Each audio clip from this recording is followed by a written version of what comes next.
Nigeria's President Muhammadu Buhari to sign a loan deal with China during a visit to Beijing next week, just as Angola plans to begin another negotiations with the International Monetary Fund for $1.5 billion US. And Liberia has become the 20th country in Africa and the Middle East to join the Orange Group of Paris, as Orange announces completion of 100% acquisition of Celcom Liberia. Plus, Kenya's central bank places Chase Bank Limited under receivership for 12 months to protect depositors, creditors, and the public. Stick around for the next 30 minutes of Business Incorporated. Welcome everyone from China's global headquarters in Lagos. I am Bosin Amafayi. Nigeria's President Muhammadu Buhari is expected to sign a loan deal with China during his visit to Beijing next week, as the Nigerian government seeks funds to finance his expansionary 2016 budget deficit of more than 2 trillion naira. The special advisor to the President on Media Affairs, Mr. Femi Adesina, who gave this information, also stated that Nigeria and China will sign some bilateral agreements to strengthen their economic relations. Meantime, the Minister of National Planning and Budget, Senator Udo Udoma, has hinted that the government has commenced discussions with local commercial banks and other international creditors, such as the World Bank and the China Export-Import Bank, on planned borrowings of 1.8 trillion naira in 2016. Meantime, Africa's second largest oil producer, Angola, will start its own negotiations with the International Monetary Fund this month for a $1.5 billion loan as lower oil prices hit the country's finances. Angola's economy has grown rapidly since the end of a 27-year civil war in 2002, peaking at about 12% 3 years ago. But a sharp decline in oil prices has sapped dollar inflows, dented the kwaza, this local currency, and prompted heavy government borrowings.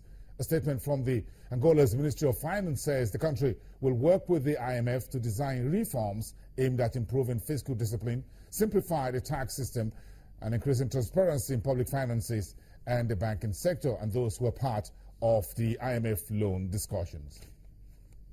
Let's look at the markets for today. Japan's Nikkei 225, that's the benchmark index for the Japanese market, rose, breaking a 7-day losing streak, despite the yen continuing to strengthen on the news from the Bank of Japan. The benchmark Nikkei 225 up 0.2%, helped by a rebound in energy and healthcare stocks. In China, the Shanghai Composite was down 42.17 points. Hong Kong's Hang Seng closed higher, almost 60 points. South Korea's Kospi Index paid its earlier losses, up 0.1%. In Australia, the benchmark S&P ASX 200 up 0.4% on Thursday.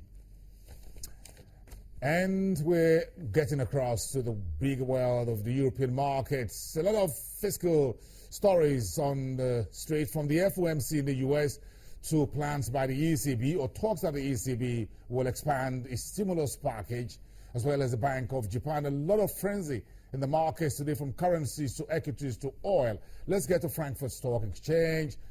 Olaf Krieger, GWTV financial correspondent for Channels Television, earlier talked about spring in Frankfurt. Let's start from there. Olaf, describe spring coming in Frankfurt to us. Earlier weeks, months, 2 months ago, it's all about heavy rainfall in Frankfurt. What has changed? Absolutely. It's spring in Frankfurt, and believe me, it feels simply good, and it's even good because for the local tourism industry here in Frankfurt, and you see the people smiling on the street, the sky is blue, the sun is shining, everything is fantastic. Unfortunately, this building is without any windows, so you just can feel it, but believe me or not, it feels good. Now have a closer look on what is going on the market, because you're absolutely right. The Federal Reserve, the European Central Bank are going to play a big role on the trading floor. Everyone is waiting desperately for more stimulus. That means for more money, because so many economies around the globe are still pretty weak. And I mean, there is already really a lot of money in the sideline, but obviously they need to have more. So I think for the following days, the ECB, the Federal Reserve, is in the focus and is in mind of traders and investors. Yes, these are weighing heavily on the minds of investors, Olaf. But again, there are a lot of other issues about the health of the global economy and how this impacts on markets. You've talked about from the fiscal side, from the central banker's side. Talk to us a little bit about the corporate side. Are there any other corporate news investors are looking forward to try to weigh in this spring of money from the ECB, interest rates on the side of the United States, and how this impacts asset classes they hold, whether it's in equities and in what classes they are in terms of stocks? Well, it's still a huge impact whenever one of the banks, whether the Federal Reserve or the European Central Bank, everyone is watching very closely what they are saying. But there's another thing, because the chief of the International Monetary Fund, Christine Lagarde, pointed out the other days that there are a lot of risks for different economies around the globe. She's not alert, but she's kind of, well, worried about all those economies in China and somewhere else in the world. Even in the Eurozone, there are many countries, which are in hot water. We have to keep that in mind, and this is a huge impact. This is a matter of fact, even here in Frankfurt, not only in Frankfurt, on all European stock markets right now. Yes, all of you talk about hot waters. Yes, the Panama Papers look a little bit like hot waters, and we can see that in in Iceland already. It's icy in Iceland, but it's really hot water for the Prime Minister, who's just stepped down, and the protesters are still there. So are investors concerned about this? Are they worried? Do they care about anybody who is hiding money in Panama, wherever?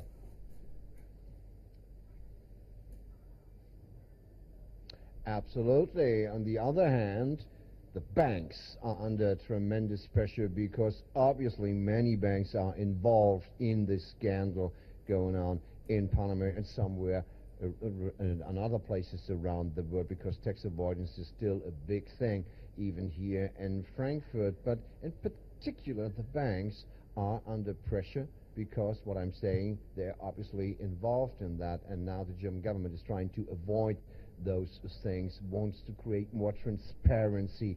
This is really well heard here in Frankfurt, but action speaks louder than words. Olaf, a very interesting one there, perhaps. Hardly can anyone hide any money without the banks getting involved. They are in charge of money and the system that transmits money around the world. Thank you very much, Olaf. A nice one speaking with you. Tomorrow is Friday. Let's get together again at 1:30 in the afternoon to get a sense of the global space from the largest economy in Europe, Germany, from the Frankfurt Stock Exchange. Back home in Nigeria, the Committee of Central Bank Officials and Chief Executive Officers of all commercial banks in Nigeria are meeting today for the second time in the new year. The Bankers Committee meeting focuses on the state of the economy, the banking sector, and the financial markets at a time when the financial regulator in Nigeria is under pressure to rejig its tight capital controls to ease pressure on the local unit and businesses. The central bank officials and the bankers will deliberate on a number of initiatives that have been put in place to ease commercial banks' credit to the economy and the implementation of the last monetary policy actions of the central bank that includes a rate hike.